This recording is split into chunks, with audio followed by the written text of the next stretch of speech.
ستونای تریدر سلام. میدونم یکی از دغدغه‌های اصلیتون پیدا کردن یه صرافی خوبه که پولتون رو نخوره و اذیت نداشته باشه.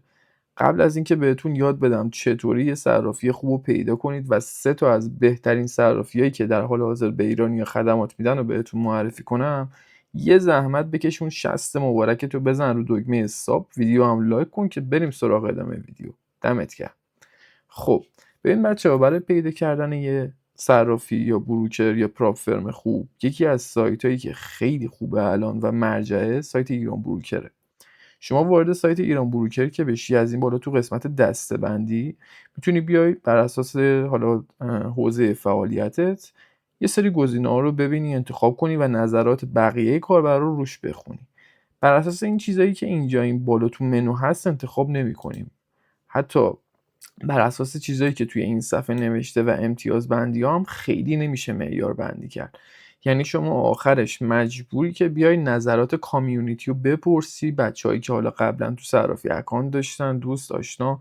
من این کارو براتون کردم و 3 تا از این بهترین صرافی‌ها رو از 18 صفحه صرافی که اینجا لیست شده واسهتون پیدا کردم و الان میخوام همش رو بهتون معرفی کنم و بریم که شروع کنیم. قبل از اینکه این 3 تا صرافی رو بهتون بگم، یه سایتی داریم ما به اسم کوین مارکت کپ که احتمالاً اکثرا بشناسینش. اگه وارد کوین مارکت کپ بشید، حالا لینکش رو براتون حتما توی دیسکریپشن میذارم. اینجا میتونید لیست بهترین صرافی رو بر اساس حجم، ولوم، در واقع اون فی و کمیسیونی که توی معاملات میگیرن و بر اساس معیارهای دیگه ببینید و مقایسه کنید. و همونجوری که اینجا میبینید لیست تمام صرافی‌ها هست و الان من میخوام 3 تاشو بهتون معرفی کنم. اولین صرافی KCX. چرا KCX بهترینه از نظر من؟ چون پایین ترین کارمزد داره در حال حاضر، یعنی کارمزد اثباتش 0، کارمزد فیوچرزش هم میکرش 0 و تیکرش که مارکت باشه 1/100. کارمزد برداشتش هم 0، یعنی شما رو هر شبکه‌ای چه بخوای تتر انتقال بدید چه اتریوم انتقال بدی، هر انتقالی که داشته باشی هیچ کارمزد برداشتی ازت گرفته نمیشه. بچه‌ها این خیلی خفنه، خیلی خیلی معیار مهمیه و مهمتر از اینا یه سرمایه اولیه‌ای بهت میده. ببین سرمایه اولیه گرفتنش به این راحتی که اینجا داری میبینی نیست. اینجا میگه چی؟ میگه ثبت نام بکن من پولو بهت میدم.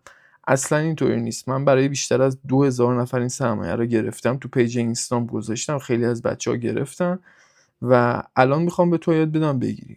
توضیحاتی که توی دیسکریپشن این ویدیو میذارم و بخون، مو به مو انجام بده. اگه نگرفتی بیا بهم فوش بده.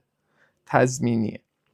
پس صرافی اولمون شد صرافی KCX که اینم لینک ایران بروکرشه. همونجوری که میبینید از نظر امتیازی هم حالا نسبت به صرافی دیگه‌ای که میخوام بهتون معرفی کنم جلوتره و بهتره کلا. صرافی دومی که میخوام بهتون معرفی کنم صرافی بیتیونیکس هست.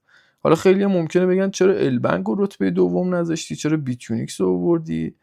ببین بچه‌ها، بیتیونیکس پشتیبانی خیلی قوی داره و با ایرانی‌ها خیلی خوبه، به طوری که حتی زبون فارسی توی لیست پشتیبانیاش برای ایرانی‌ها هست و کارمزد معاملات خیلی خوبی هم داره و نزدیک 5 ساله داره فعالیت میکنه و من چیزی ازش ندیدم، چیز بدی ازش ندیدم. خودم اطرافیانم که توی این صرافی ترید میکردیم هیچ مشکلی باش نداشتیم و یکی از صرافی‌های خیلی خوبیه که داره به ایرانی‌ها خدمات میده. راجب البنک، ببین بچه‌ها، البنک کارمزدش وحشتناک بالاست نسبت به مثلا صرافی دیگه که من معرفی میکنم و گاهن روی 60% پوزیشن‌های شما رو لیکوید میکنه که این برای اسکلپ کارا اصلا خوب نیست و API فیوچرز هم عرضه نمیکنه که این خودش یه مقدار از شفافیت صرافی کم میکنه. صرافی سومی هم که میخوام بهتون معرفی کنم صرافی XT هستش که این هم یکی از صرافی خیلی خوبه. اینم کارمزدش متاسفانه مقدار بالاست ولی خب خیلی قدیمیه دیگه، از قدیم الایام بوده کار میکرده و صرافی خوبیه این صرافی هم. البنک هم اگه بخوام بذارمش توی رتبه 4 میذارمش، میتونید استفاده کنید ولی خب این تجربیاتی که خدمتتون گفتم و از اطرافیانم دیدم که به مشکل خوردن با این صرافی. و اگر بیایم تو رنکینگ کوین مارکت کپ هم این صرافی ها رو نگاه بکنیم، مثلا این صرافی KCX تو رتبه 24 قرار داره، البنک تو رتبه 17 قرار داره، ولی خب اون مشکلاتی که بهتون گفتم رو داره و صرافی‌های دیگه هم هستن که خب مثلا بیتونیکس رتبه 29 قرار داره. اگه این سرمایه اولیه KCX هم خواستید کافیه که توضیحات رو بخونید، کامل براتون توضیح دادم. مرسی که تا اینجای ویدیو همراه من بودین. دوستتون دارم. امیدوارم که تریدای سوددهی داشته باشید.